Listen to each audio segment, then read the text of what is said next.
Gabigol sofreu uma suspensão de 2 anos longe dos gramados. Isso pode acabar com a carreira dele. É hora de seguir na carreira como cantor? A vida de Gabigol no Flamengo não tá nada fácil de um tempo pra cá. O professor Adenor não vai muito com a cara do camisa 10, ídolo da nação rubro-negra. Mas como na vida não há nada tão ruim que não possa piorar, a vida de Gabigol acabou de ficar muito pior. Com uma suspensão de 2 anos fora dos gramados por causa de um exame antidoping. E o que aconteceu? Gabigol é o novo Pogba brasileiro? O teste não tinha dado negativo? É isso que nós vamos descobrir hoje. Eu sou o JR e se você gostar de verdade do vídeo, lá no final você deixa um like. Toda essa treta do Gabigol tá confusa demais. Muita gente nem tava sabendo o que estava acontecendo por trás dos panos com o jogador.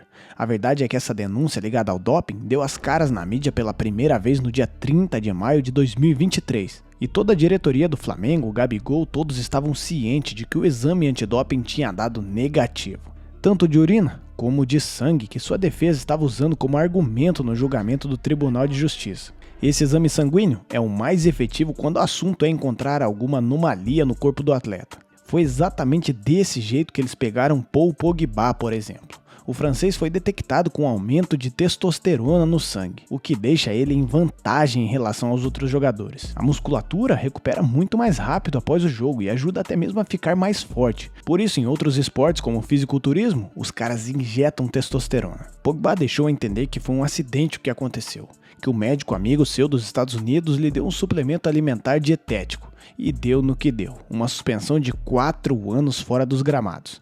Acontece que não foi encontrado nada que acusasse no teste de Gabigol, nenhuma vantagem, nenhuma substância ilícita para o futebol. Então por que raios esse cara está suspenso? E é exatamente isso que está causando um alvoroço nos bastidores do Flamengo e do futebol brasileiro. Bom, se quem não deve não teme, os exames antidoping são um procedimento normal em qualquer esporte. Alguns deles são agendados com antecedência, com os atletas tendo em mente o dia que serão analisados. O problema é que essa galera tem muito dinheiro e pode consultar um médico para saber quanto tempo precisam ficar sem uso de qualquer substância. Ou em casos onde o exame está muito próximo, podem simplesmente pedir para que qualquer outra pessoa forneça amostras em seu lugar. Mas para ficar mais difícil para os jogadores burlarem esse sistema, apareceu o ABCD, a maior autoridade brasileira no controle de doping, que realiza testes surpresa sem avisar absolutamente ninguém. Esses caras podem aparecer em qualquer time do Brasil para fazer os seus testes, e foi exatamente isso que aconteceu no Ninho do Urubu. O exame era para ser feito antes de um treinamento, às 10 horas da manhã nos jogadores rubro-negros. Procedimento normal, coleta de urina, coleta de sangue, 99% do elenco seguiu o procedimento sem nenhum problema.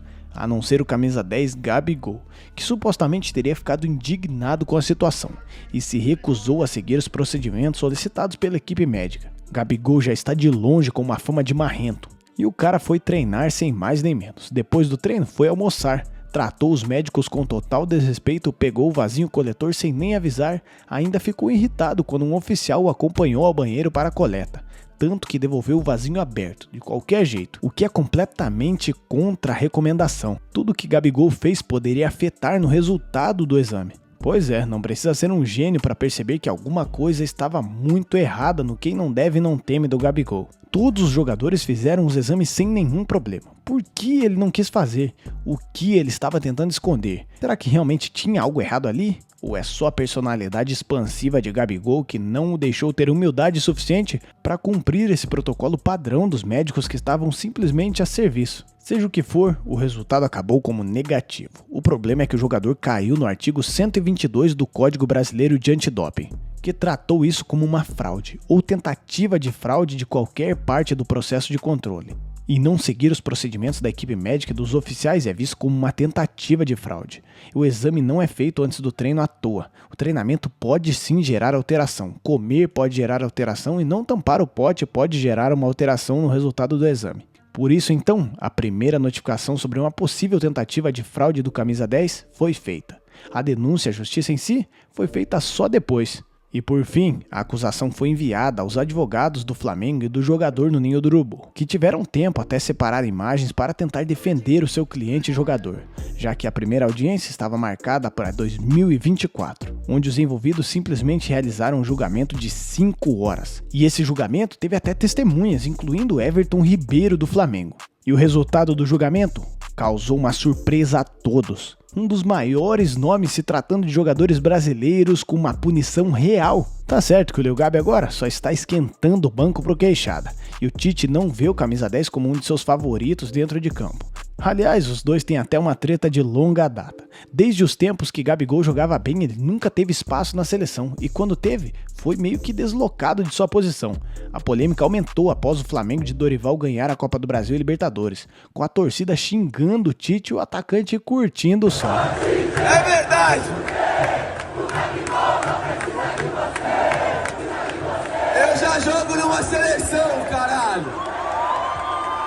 E como o mundo dá voltas, um dia você tá zoando o cara e no outro você tá trabalhando pro maluco. O professor Adenor virou treinador do Flamengo, inclusive até se queimou no processo, afirmando que qualquer um poderia chamá-lo de mentiroso caso assinasse com algum time em 2023. Enfim, Gabigol aos poucos foi perdendo espaço no elenco de Tite, ainda mais com Pedro jogando muito. E mesmo que não fosse por essa suspensão, o camisa 10 dificilmente teria espaço nesse grupo.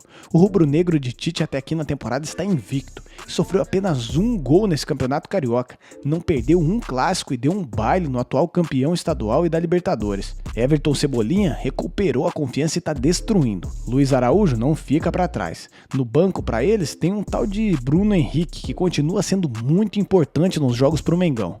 No meio de campo, outra posição que Gabigol poderia ocupar já tem nome e sobrenome. De um lado, o uruguaio mais amado pelos torcedores do rubro-negro. Um dos maiores ídolos da Gávea, Arrascaeta, que continua jogando fino da bola como sempre jogou. De outro lado, um conterrâneo do cara, 3 anos mais jovem e com um futebol de elite. Até chega a ser uma surpresa que Nicolás de la Cruz não esteja em um time da Europa. Mesmo eu não sendo flamenguista, essa sem dúvidas é a contratação do ano do futebol brasileiro, pelo menos por enquanto. Pois é, Gabigol só tem espaço nesse time vindo do banco e para descansar o Pedro. Apesar de sempre ser um cara decisivo, seja com gol ou com passe importante, ninguém sabe o que raios está acontecendo com o Lil Gabi. Só que em boa forma o maluco entrega de tudo e pode sim ser um cara decisivo. Gols, assistências, provocações e até músicas. Por um tempo ele simplesmente chegou a fazer mais gols que Messi e Cristiano Ronaldo. Não dá pra negar que, apesar dele ser marrento e ter uma personalidade que muitos não gostam, dentro de campo o Gabigol sempre resolveu. Nos últimos tempos, sem dúvidas foi um dos melhores jogadores do Brasileirão e um dos mais divertidos, escrevendo músicas com super rimas, fabricando memes com suas declarações, sendo encontrado num cassino clandestino por um ex-ator de filme adultos. O cara realmente entrega entretenimento. Se pudesse comparar com alguém, eu compararia Gabigol com Romário, mas ninguém poderia imaginar que a mesma personalidade que o colocou lá no topo deixou ele lá, sozinho, e ele mesmo arrumou a corda para se enforcar. E depois de ser completamente snob com os médicos, caiu em um artigo de antidoping. Mas o mais incrível é que Gabigol ainda conseguiu de certo modo sair por cima nesse processo e sem fazer nada, porque a pena de 2 anos está contando desde a coleta, ou seja, de 8 de abril de 2023 ela vai até 8 de abril de 2025. Sim, eu sei que não faz muito sentido, mas apesar de não ser um tempo tão longo quanto o de Paul Pogba, esse tempo fora dos gramados pode com certeza prejudicar a carreira de Gabigol. Com a má fase no Flamengo, ele estava sendo cotado por alguns outros times do Brasil, como o Corinthians, que estava muito interessado e muito próximo de fechar com o Lil Gabi. E alguns times da Europa também cogitavam a hipótese de ter Gabigol em seu time. E a verdade é que toda essa situação pode se ferrar com a carreira de Gabigol. Sua atitude realmente incomodou a equipe antidoping aqui do Brasil. E os advogados do Camisa 10 pensam em levar o caso para a justiça da FIFA lá na Suíça. E os advogados buscam um recurso para que ele possa jogar até esse julgamento. Com certeza esse caso ainda vai ganhar muitos novos capítulos. Só que agora eu quero saber a sua opinião. Será que esse é realmente o fim decretado de Gabigol? Ou ele vai aproveitar esse fundo do poço para se reerguer e voltar mais forte do que nunca?